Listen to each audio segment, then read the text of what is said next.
One of the most important lessons that I've learned in my life is to be okay with who I am despite not making a lot of progress or seemingly make a lot of progress.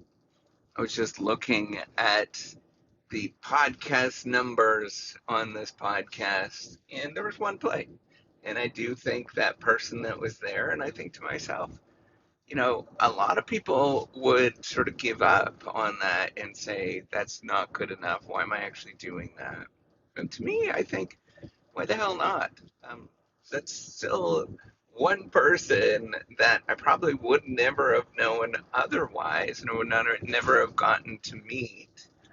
And, I think to myself, it's like, isn't that good enough? Just being content with doing this. There's often a lot of moments in your life where there doesn't seem to be a lot of progress and it's very incremental. In fact, I'd probably say most of life feels like that in almost all areas of life where, you do something and not a lot happens, and you might do a lot of it for a long time and very little happens. And you just got to be okay with that. You just simply have to say, I'm okay. And I'm doing this for other reasons other than the number of people that are listening or followers and all of those kind of things.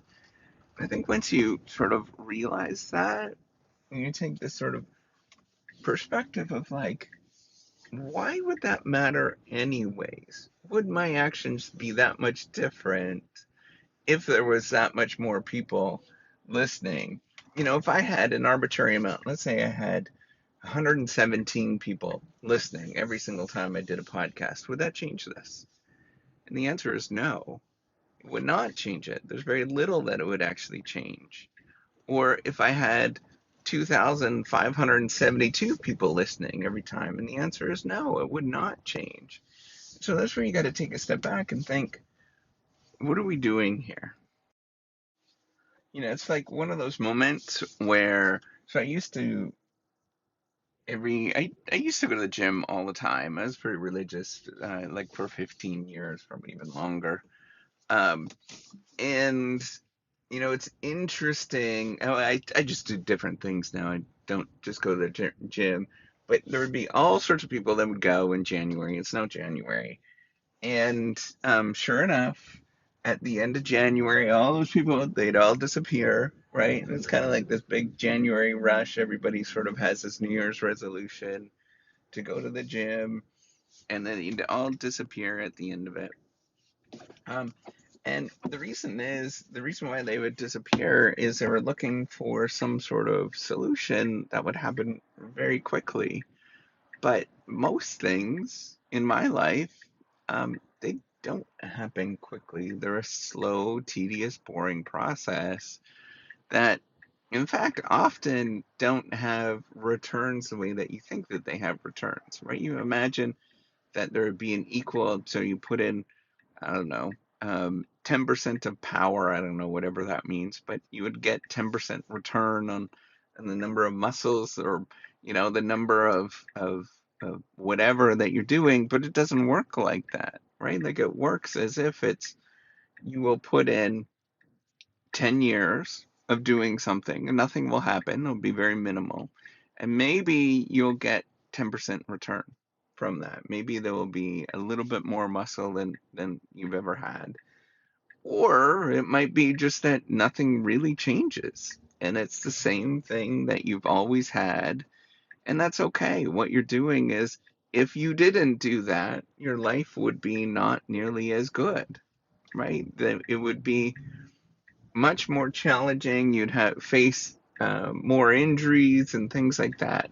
So, when you're thinking about things in terms of progress and what the outcomes are, I I honestly, I really don't see how you can measure outcomes ever, in the sort of conventional sense, and how you might measure them. You put in X number of dollars and you expect to get X amount back, right? Like in the stock market, you get 10% back. Well, it's not true that you get 10% back over the course of 50 to 60 years.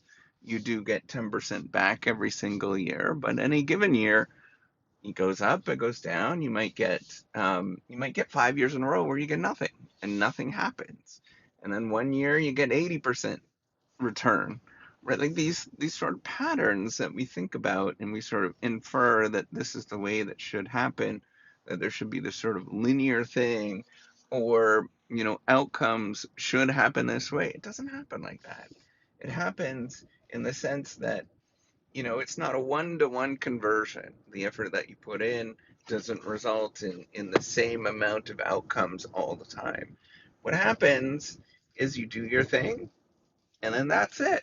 And then you hope maybe in 5 years that something happens from that. And I know that seems like, oh, that's like painful, right? For most people, it's painful. There's like no return often on anything, no visible return. There might be a return, but you can't observe it, you can't feel it. There's nothing that's there.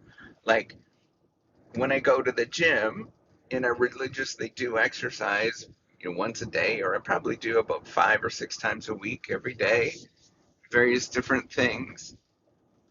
I can't see the number of injuries that I've prevented.